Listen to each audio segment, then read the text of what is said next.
Alrighty, Christian, how are you? I'm doing well. Welcome to our podcast, and of course, it's brought to you by the Newport Jazz Festival, which I'm sure that you're plenty familiar with by now. Um, I think and I I've heard think of it. I think we'll start off with your early life, so your early days.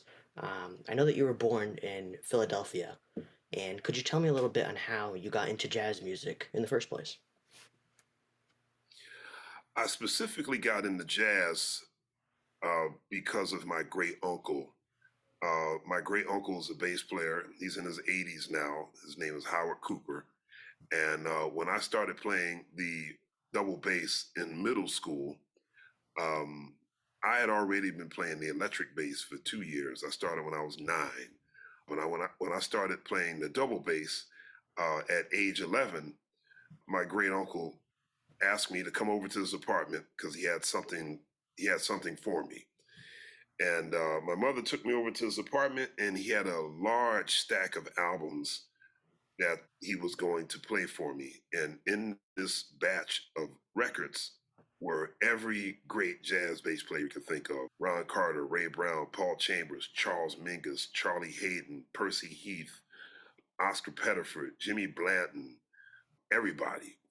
Just from that one visit to my great uncle's apartment, I became a hardcore jazz fan almost instantly. So you'd say this has definitely been a passion of yours since a very young age. Yes. And then your first instrument, that was your double bass. I'm sure that's definitely, you've been using that throughout your career, right?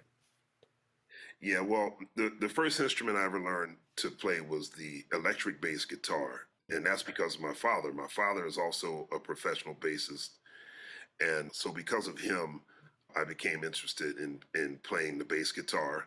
And I started that when I was 9. And then when I went to middle school and started playing in the orchestra, that's when I started playing the double bass. So start out in the orchestra as well. Exactly.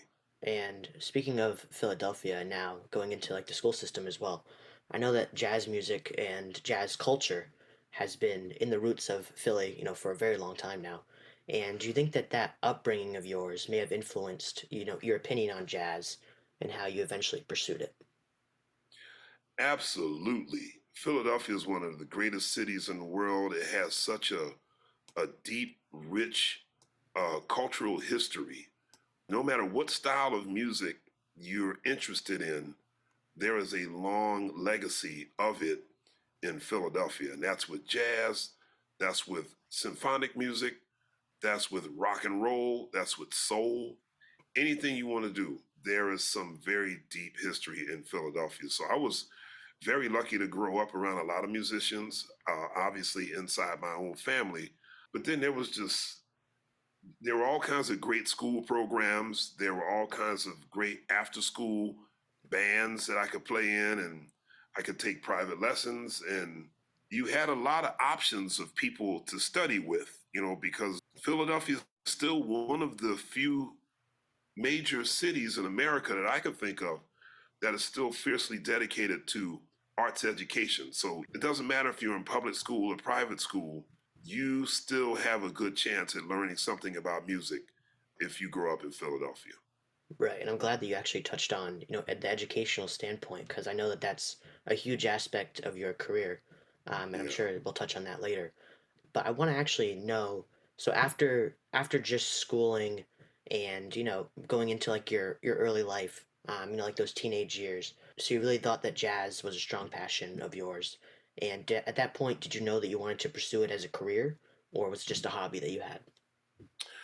I did not know that I was going to pursue it as a career. I knew I wanted to play the bass professionally, but I didn't care what style of music it was. If my career took me to being a jazz musician, fine. If it took me to playing with the Philadelphia Orchestra, fine. If it took me to playing with a rock and roll band or rhythm and blues or funk band, fine. I just wanted to be able to play my bass. Things changed when I met Wynton Marsalis. I met Wynton in 1986, and I shook his hand. And even by that time, Wynton was only 25 years old. but he was already a household name. He was already a huge superstar. And meeting him became very influential. He became like a big brother to me. And I think being around him made me want to be specifically a jazz musician. What about your first band experience, your first experience touring? And were Yeah. there any people that set that up for you other than Winton, or? Oh, big time. So I moved to New York City in the summer of 1989.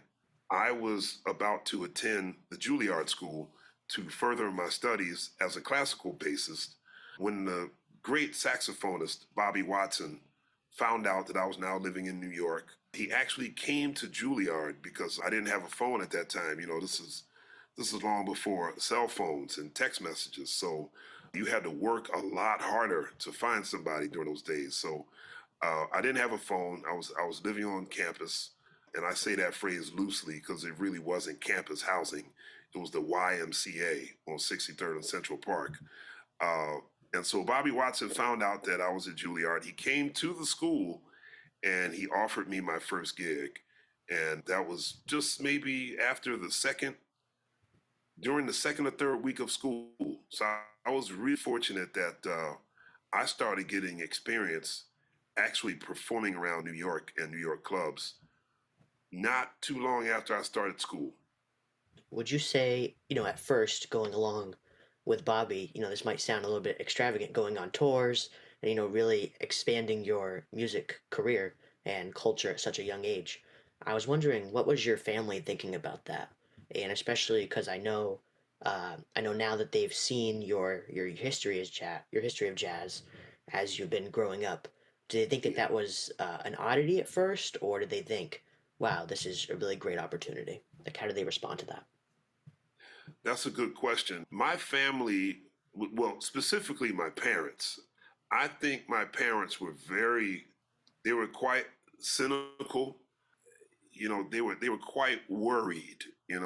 They didn't try to deter me from going on the road and playing professionally, but because my father had spent so much of my childhood on the road and he saw the pitfalls of the road life, and my mother sort of being the recipient of all of that absent, like all that absentee time. And yeah, I think they were quite guarded, and they weren't exactly happy, but they knew that that's what I really really wanted. So they didn't try to stop me. They certainly weren't patting me on the back and saying go for it either. It was actually my grandfather who was the one who would say to my parents, well, he would say to my mother, hey, listen, let him live his life. Let him take these opportunities. He's a smart kid. He knows what he's doing. Let him go for it and see what happens, you know. And thank goodness I had a grandfather there to sort of, you know, keep, keep my folks at bay. It's Right. like, no, now's his time. Let him do it. He's going to be fine. Nothing's going to happen to him. He's a big boy. He can take care of himself. He's smart. Just leave him alone. Totally. And now you know that was definitely the right option for you, as that's turned into a career, and that's why it's so great. To have you here today to really examine, your early life, and then to see how that's turned into, a successful business and, your entire career, essentially. And a question that I'm going to ask you now and ask you again towards the end of the podcast is really, as any artist can tell you, they usually have a message for their audience within their music or within their talk shows, as you've done too, which I'll touch on. And with your music and your very long career in music, what would you say that your message is? Growing up watching a lot of rhythm and blues, the irony is that I'm known as a jazz artist, but the real music of my blood and my bone marrow is soul music, rhythm and blues, funk, the music of James Brown, Earth, Wind and Fire, Kool and the Gang, all of the great Motown artists like The Temptations, Stevie Wonder, Marvin Gaye, Diana Ross, legends like Aretha Franklin and Gladys Knight. Shaka Khan. That really is the music of that. That's really who I am. I came to jazz much later. I sort of backed my way into jazz through rhythm and blues and funk.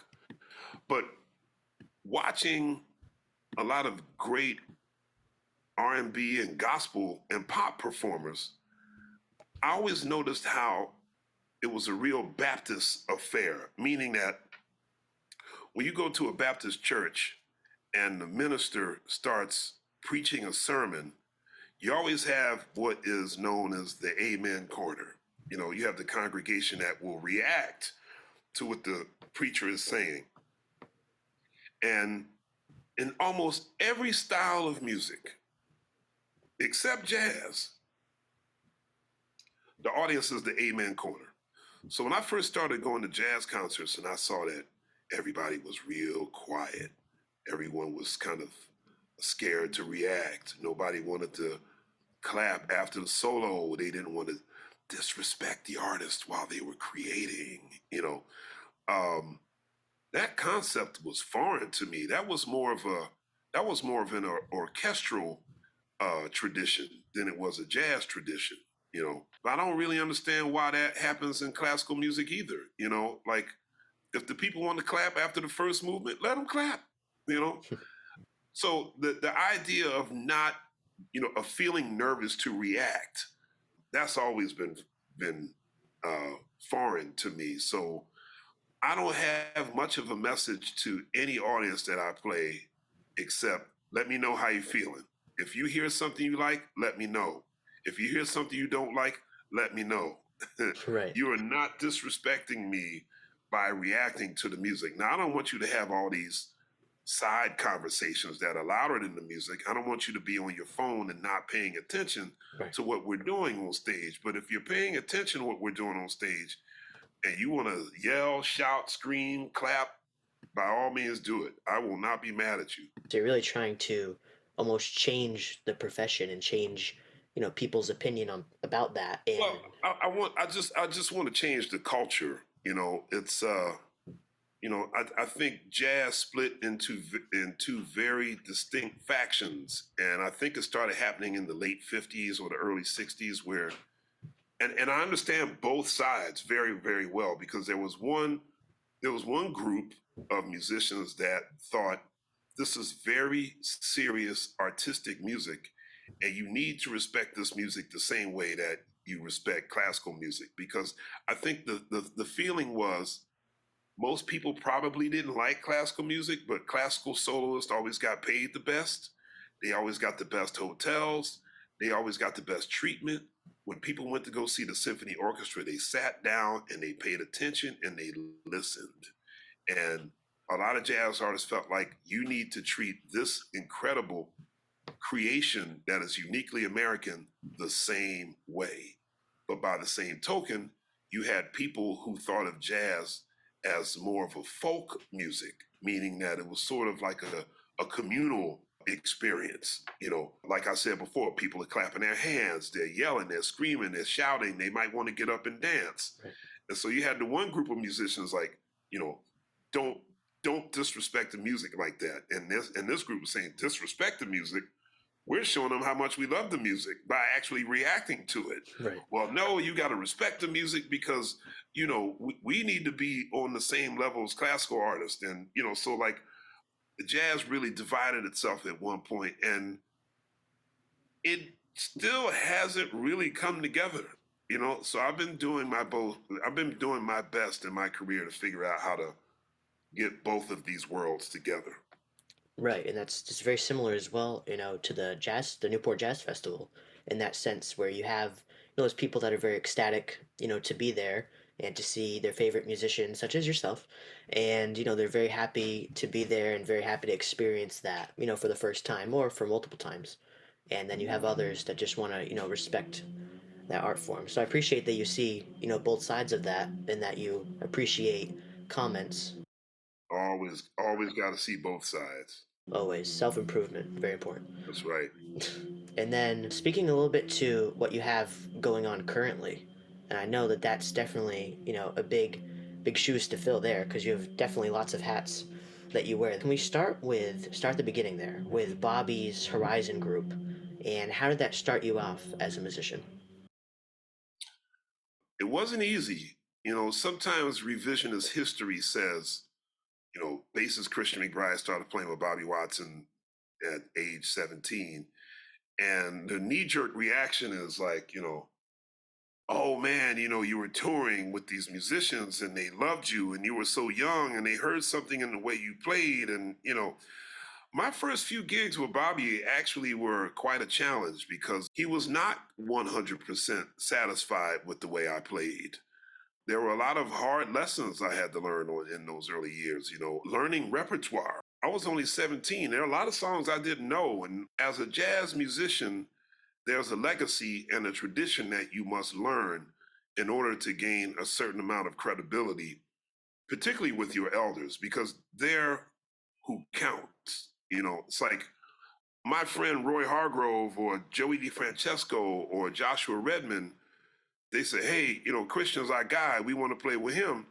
But when somebody like Freddie Hubbard or Joe Henderson or Herbie Hancock or Chick Corea says, no, I want to play with them, that actually means a lot more because they're legends. They've been out there. They've heard it all. They've seen it all. They've done it all. They've experienced it all, So to be part of the jazz community, I realized I need to learn a lot of repertoire, and I did not know it that much at age 17, that much of it.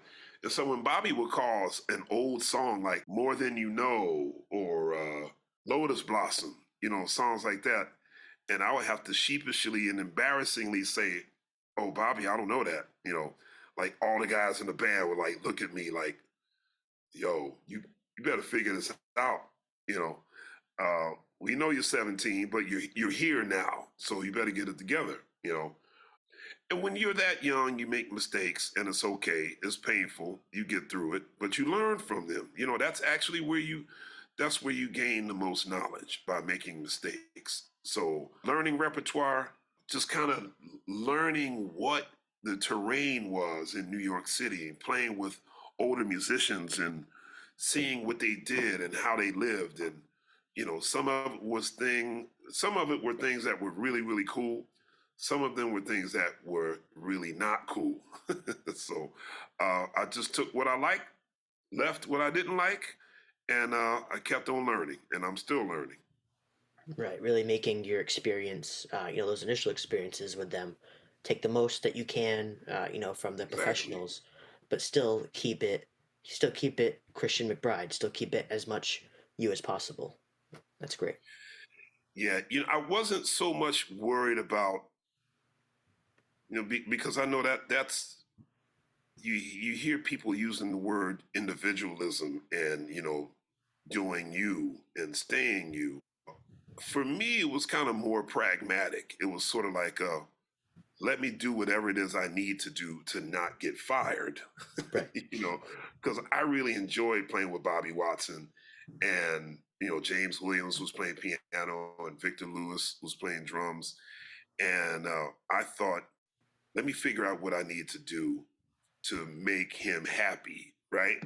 Like, let me learn the right songs, let me learn what I need to do, and somewhere in the middle of all of that, maybe some individualism will arise, but I was more worried with not getting fired. Right. So just staying there, when you need to, but still take out those concepts that you needed and wanted to learn. Right. Yep. Can we shift a little bit to one of your most well-known pieces at this point? What can you tell me about your experience composing The Movement Revisited? And I know this has been a very influential suite that you even performed at the Walt Disney Concert Hall in LA. That's pretty cool. And how did it feel to be there, with Christian McBride's big band and actually perform and actually spread that message? I first started, I composed the first version of The Movement Revisited in 1998.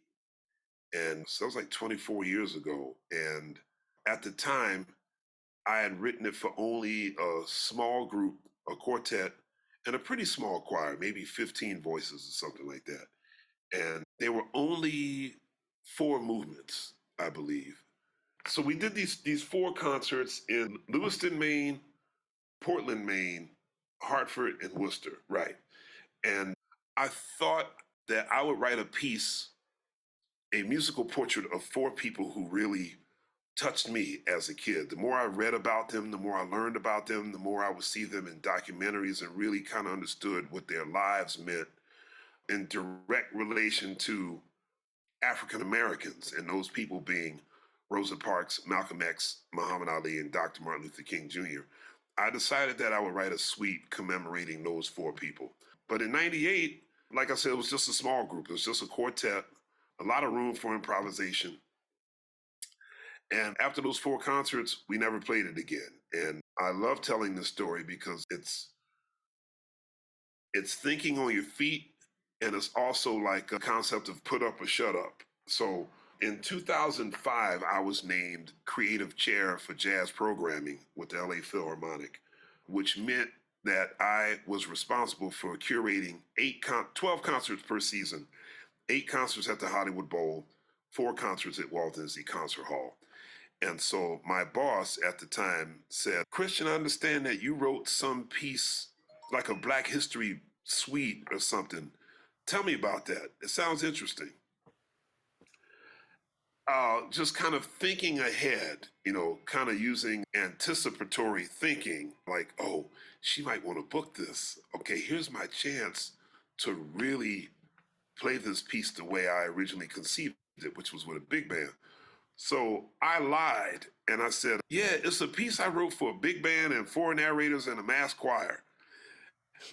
And she said, huh, okay, that sounds interesting. Give me the details and let's do it. Now, I was actually not prepared for her to say, let's do it. I thought she was going to say, well, that sounds too expensive. We're not going to be able to do that, Right. But when she said, yeah, let's do it, I thought, uh-oh, now I actually have to rewrite the piece for Now I have to make this happen with these parameters. Now I got to put up with shut up. So I completely rewrote the piece from scratch. And when we played it at Walt Disney Concert Hall in May of 2008, it felt absolutely wonderful. Just that feeling of joy, and to create something like that and hear musicians play it back to you, and have the audience be inspired by it. That's always a great feeling, but particularly with that piece because of its message and the 4 people who are represented in that piece. I just hope that my sonic interpretations of them would have been met with their approval. And I'm glad actually that you mentioned, like the efficacy of having, your big band and actually, demonstrating how you would use that in this piece. And it actually brings me into, I know that you've been in so many different bands, and the majority of which, begin with your name, Christian McBride. So of course we have the big band, we have the trio, and the new John. And Right. out of those 3, and of course all the other bands that you've been a part of throughout your career, which of those do you think is your favorite? Now, I can't answer that. They're all my favorite. That's kind of like asking, like, what's your favorite M&M? The red, yellow, or green. Right. But each of those bands represent different musical side of me. I have really enjoyed playing with literally every band I've ever formed. And then, as you heard me mention offline, I'm preparing to tour with yet another new band this summer. I don't have a name for the band yet, but I'm looking forward to playing with them as well. That's great then that you're still building upon that legacy is what it's turned into, and still, working on that career every day. And that's great to hear. And of course, speaking of the career going back, could you tell me a little bit about your other mediums of media production? Not only the music, but I know that you've also hosted a SiriusXM show. So if you could go in a little bit to that, that'd be great. Yeah, my career in radio came out of nowhere. I was not expecting it. It was not something I ever really wanted. It was not something that was on my wish list. I think back in 2007 or 2008, I got called to sub for the late, great Marion McPartland, who was the host of an NPR show called Piano Jazz for over 30 years. And I had been a guest on Marion's show before many times, but her health started to become compromised. And during what turned out to be her last year hosting the show, she had a number of guest hosts that season. And so I was one of them. And that was my first time really getting to host a radio show, work with a producer and ask questions. And, it was a really, really magnificent experience. And after Marion heard the shows, she called and congratulated me. And, she kind of said, you would be good at radio if you decided you wanted to keep doing this. And we got into conversation. My manager and I had a conversation with SiriusXM, and we sort of pitched, in essence, what would be like piano jazz.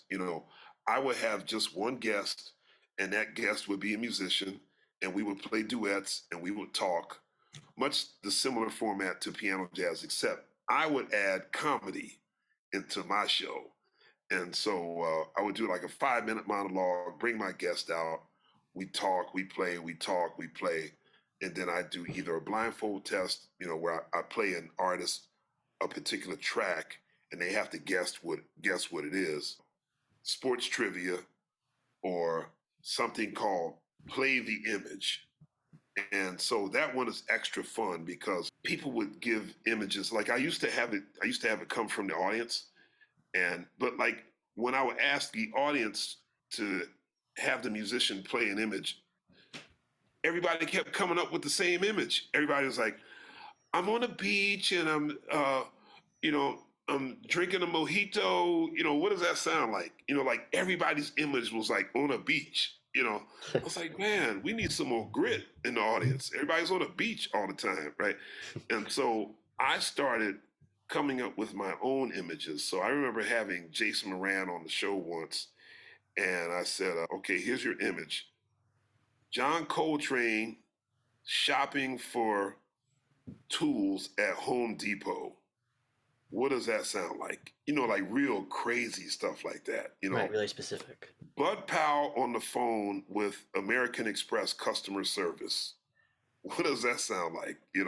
So I think these images I came up with, people really like them a whole lot. Yeah, the Lowdown has now been, I'm now in my 13th season with the Lowdown Conversation with Christian. Also, I know you host Jazz Night in America as well. Yes. PR, which you've mentioned, your partnerships with them. Right. And what's the message on that front, and how has it been collaborating with NPR? Well, I'll tell you a funny story about how that show came up. The Jazz Night in America is a 3-way partnership with WBGO in Newark, New Jersey, 88.3. What's up, WBGO? Jazz in Lincoln Center, and NPR. Josh Jackson, the man who conceived the show, he was originally at WBGO. He's now at WRTI in Philadelphia, 90.1 on your FM dial in Philly. I have to say these things as a radio guy. But Josh called me up one day. He said, hey, man, I'm pitching a new show to NPR now that piano jazz, I think, was going away. Because that had been the flagship jazz show on NPR and the show that Dee Dee Bridgewater hosted for a long time. He said, look, I know you got the SiriusXM thing, but you need to think about doing this NPR show also. I'm like, man, I don't have time to do a show on SiriusXM and do a show on NPR. And he was like, we'll pay you. He said, I know SiriusXM is not paying you. I know you're doing that just out of your own pocket. You can get paid. And I will make sure I work around your schedule. I said, well, man, that's what they all say. And it's not going to work. And we made it work. Jazz Night in America is now in its 8th season. So it's been fun being the host of 2 radio shows. The message of Jazz Night in America, I think of Jazz Night in America sort of like it's like the 60 minutes of jazz. It's part news, but we put a spotlight on a performance. We capture a specific musician in performance at a specific place, and we talk about that specific performance. Some are commissions, some are just random gigs, but it's been really fun to do like sort of like a news slash entertainment slash, concert radio show. We want to take people behind the scenes and hear the stories about what made this particular performance special, what made this particular piece special. We talk to not only the composer, but the other people in the band, and it's been fun. I've learned a lot from being host of Jazz Night. So that's your kind of forte with the radio side of things. And of course, we'll have links in the description for both your SiriusXM and NPR shows. So be sure to check those out. And as well, I want to touch a little bit on your wife, Melissa's organization that you're part of as well, Jazzheads Kids. And I know you spoke earlier in our show about, your education of jazz and how in Philadelphia you had a lot of exposure to jazz initially. So could you touch a little bit on, what's going on with Jazzheads Kids and what's the mission behind that? Absolutely. My wife, Melissa, created Jazzheads Kids in 2002. In 2000, she had been asked to come and do a master class for a bunch of like elementary school kids, like maybe first and second graders. And anyone can guess that by far is the hardest audience in the world. When you have 5, 6, 7-year-old kids in the audience and you have to hold their attention with jazz, if you can do that, you're a genius. So Melissa told me that, she was scared to death being in the room with all these kids talking about jazz. What theme can I come up with? What sort of kids-based theme could I come up with that would make them interested in jazz? So she came up with the metaphor of building a house. Building a house with jazz instruments. Who is the foundation? Is it the bass or is it the drums? Who are the walls? Maybe that's the piano player. Maybe the roof is the saxophone player. What's the furniture? Maybe that's the trombone player. I don't know. And so she made up this whole thing and she said the kids loved it, absolutely loved it. And this happened in Newark, New Jersey. And at the time, a lot of public schools in Essex County, well, not just Essex County, New Jersey, but around the country, anytime the government makes budget cuts, usually the first thing to go are arts foundations or arts funding. Hey, you guys do your own fundraising. The government has more important things to take care of. And so a lot of public schools around the country started losing their music programs. So Melissa smartly decided, let me create an organization that fills a void that needs to be filled, and that's jazz education. And it started out strictly a group of maybe 5 core musicians that would go into different schools around New Jersey, mostly in Newark, Irvington, Oranges, teaching a series of classes and master classes to kids who had lost in schools that had lost their music program. Next thing you know, more schools started losing their programs. Jazzheads Kids started going into more schools. The organization had to expand. It started expanding some more. We started getting kids going off into, private lessons with some of the teachers that we had. And the organization has grown into not just a jazz education organization, but a real true community outreach organization at this point, because to teach young people American democracy through the lens of jazz is bigger than simply learning how to play an instrument, although you do learn how to do that also. So I'm very, very proud of what Jazzheads Kids has been able to do, having kids from South America, Europe, as part of our summer program, tens of thousands of kids who are part of the organization year-round. I think we have done some really important work in community building. It's really fantastic to hear that you've taken all of your experience, living in Philadelphia, and you want to really spread that education to as many as possible. And then that house analogy to putting the instruments together. It's really just phenomenal, really appealing to your audience, and I'm sure Right. that's something that you're stuck with doing often, especially with being in radio and being in that sort of media with appealing to your audience and keeping your audience really. So, of course, during this interview, we could not skip over your involvement in the Newport Festivals Foundation and the Newport Jazz Festival. And I know your first experience, in appearance rather, in the festival was back in 1991. When you were working with Jazz Futures, the band, how was your first experience with the festival? I mean, would you call yourself nervous at the time? I know this was very early in your career. I just want to know what was the experience of the festival at first? We were so excited to be there. I don't know who else, if anyone in the band, had played Newport before. But I know that me, my friend Antonio Hart, who was the saxophonist in the Jazz Futures, Tim Warfield, who was also in the group, it was our first time at the Newport Jazz Festival. And to be at Fort Adams and just seeing all of these musicians around, and just to know that so much history had happened in that resort town, we knew we were on hallowed ground. So we were just so, I don't think any of us were nervous. We were much too excited. We couldn't wait to get on stage and play. And hopefully somebody would say, hey, 25 years ago, I saw Roy Hargrove and Christian McBride and Mark Whitfield, and, all those guys were still like in their early 20s. That's what we wanted.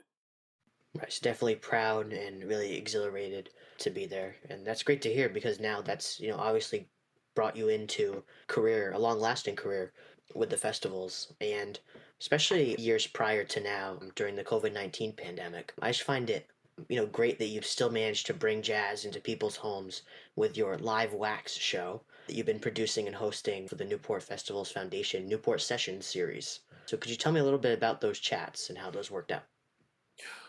Well, during the pandemic, everybody was trying to figure out ways to keep it going. We couldn't go out and hear live music. Musicians couldn't earn a living.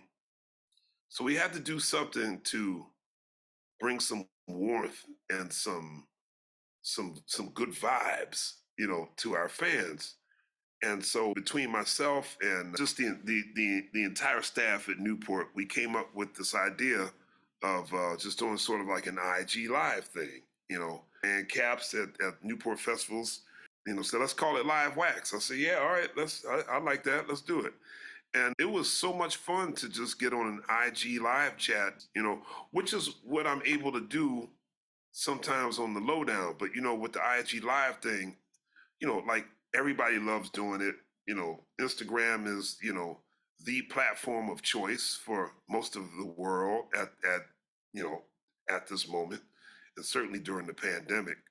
So to be able to converse with my friends, like Joshua Redman or Vijay Iyer, the great Wayne Shorter, being able to talk with Wayne Shorter on IG Live, I don't even really get to talk to Wayne on the phone that much, so to do a session with him and Branford Marsalis, who's always funny and who's always going to say something memorable, it was really great to be able to do that. And we're going to start doing it again very soon. Oh, that's great to hear for our viewers then. And of course, that playlist will be in the link below as well. We know that you're also our artistic director of the Newport Jazz Festival. And what could you tell me about, your position? What are your the main keen things that you do for the festival? Well, the first thing I want to say is that being the artistic director of the Newport Jazz Festival, I cannot stress this enough to not just young musicians, but especially young musicians, because my story at Newport totally encapsulates this saying: you always have to do your best, even when you think no one's looking. And what I've learned being artistic director for the Newport Jazz Festival is that someone's always paying attention. I had no idea that I had been on George Weah's radar at any point in his life. He was someone who I saw on occasion. And when I did see him on occasion, it was always pleasant. We always had a good time talking. He always asked me what I was doing, who you going on the road with. But we never really spent any close personal time together. So when he called me over to his apartment in October of 2015 and said, "Hey, I've been following your career, not just what you do on the bass, but I know about NPR, I know about Sirius XM, I know about Jazz House Kids, I know about NJ I know about the Jazz Museum in Harlem. I know about the 18 bands you got on the road. uh, I know what you did with the LA Philharmonic. I know about Jazz Aspen. Like he really started to run down all of these things that he knew that I had done. I honestly thought he had no clue about any of that. So that's a prime example that always do your best, even when you think no one's paying attention. Someone's always paying attention. Always. You might not see them looking at you. They might be in the back of the room. They might be on their phone. They might be on their laptop. They might be wherever. But anything you do, somebody's paying attention. Basically, George asked me these questions, and he said, "Listen, you've been to the festival a lot of times before. You know what the formula is. I feel comfortable with you carrying on my legacy because I like the fact that you're a diversified listener, player, and appreciator of all different styles of music." He said, "I know you love funk. I know you love avant-garde. I know you love straight ahead jazz. You listen to everything, and I need that at my festival." And so my main gig is to curate the festival, come up with the artistic personality of the festival. So that's always a fun job. And none of this stuff happens alone. So I get suggestions from the staff and everyone who's there, and it's a group effort. But in terms of the main curating, I guess I would be the head coach if I were a football player, or in the world of football. Right. Well, I'm glad then that you're taking, those same principles as you've had with your jazz career and putting that towards, I can always accept feedback from everyone and collaborate. I'm sure you know something about collaboration. I mean, with the amount of bands that you've got, you definitely know about, working with teams. And Mm-hmm. I know we couldn't go on without talking about your reputation for collecting Grammy awards. It seems. I know that you've had over eight. Oh, well, you've had 8 awards and over 15 total nominations, and that's just a ginormous round of applause for that. That is a great accomplishments that you can always have, with you. And I'm sure with the statues are always going to be something for you to remember with that. And you won a Grammy in the 64th Grammys, just recently actually, for Best Large Jazz Band Ensemble. And you've won that same award on 3 different occasions, along with the Christian McBride Big Band. And just for our viewers that are not knowing about this, you've also won the Best Jazz Instrumental Album twice for both Trilogy and Trilogy 2. You have 3 other Grammys too, and then 7 additional nominations. And I just want to know from you, how does it feel to, influence so many people with jazz and not only educate them, with the foundation, but just to be so involved at this point and to have so many, accolades to show for that and to show your prevalence in the jazz community. So how does it feel to influence so many people and obviously, be recognized and win these awards? Well, thank you. The most important thing for me is to be able to help everyone, musicians, listeners, fans, to help build the audience. I would love the general public, sort of like, the lay person, not to have such trepidation when it comes to jazz. Because I think a lot of people, non-listeners, people who aren't connoisseurs of the music, they hear jazz and right away you can see sort of like that comic book bubble over their head. You see question marks. Jazz, what is that? Well, you talk to people who aren't really jazz fans, like, well, what kind of jazz? I know there's so many types. It's going to be like swinging jazz. It's going to be free jazz. It's going to be electric jazz, like world jazz. Like y'all got so many subcategories in jazz that it's too scary. I don't know what I'm going to get. So my dream is to somehow either eliminate those subcategories, but still be proud of the legacy and the word jazz, because a lot of people died to make that word powerful. So definitely, congratulations again for having, it seems to be this paper trail of Grammys. It's obviously something great to say in addition to all that you've done, to this point at least, for the jazz community. And I'm sure as your career progresses as a jazz musician and as a, a jazz icon as you're turning into still, that paper trail will continue. Well, I was saying all of that to say that those Grammys are really nice, and I certainly appreciate them, and I'm extremely happy that I've gotten those Grammys. But that's when I first started playing with Bobby Watson's band, or playing the Newport Jazz Festival for the first time, or meeting James Brown and playing with James Brown for the first time, or Willie Nelson. The Grammys would never substitute the feeling that you get playing with legends like that.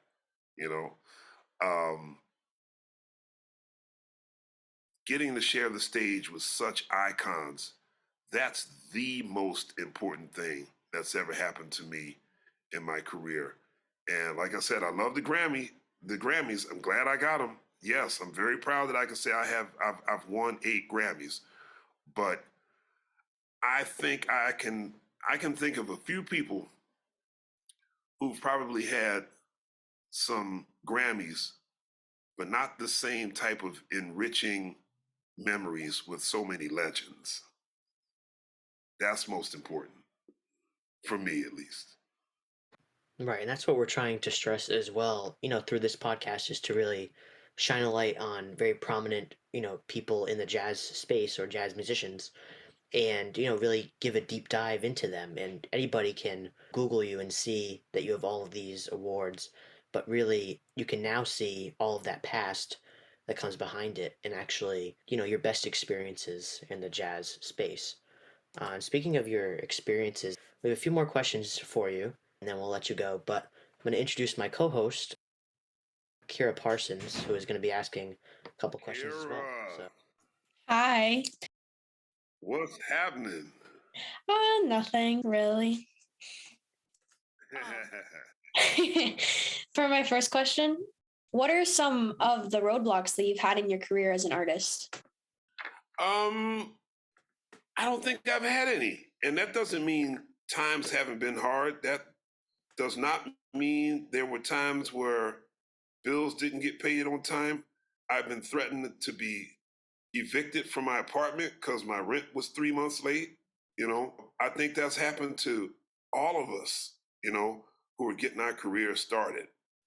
You meet a shady promoter, you don't get paid the money that was agreed, But I never thought of those as sort of barriers or blocks. I knew going into it that, everything's not going to be perfect all the time. Some things are going to get a little messy every now and then. Just use the experience. Use the experience to learn from it and turn that negative into a positive. So I can honestly say that I don't feel like I've had too many blocks.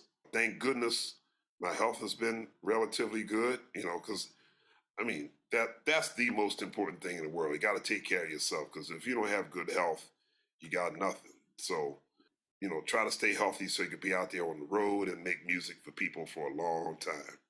And I know that you've kind of, Christian, answered this a little bit already towards the beginning of our show, but I really want to know, what would you say, to that 17-year-old Christian today?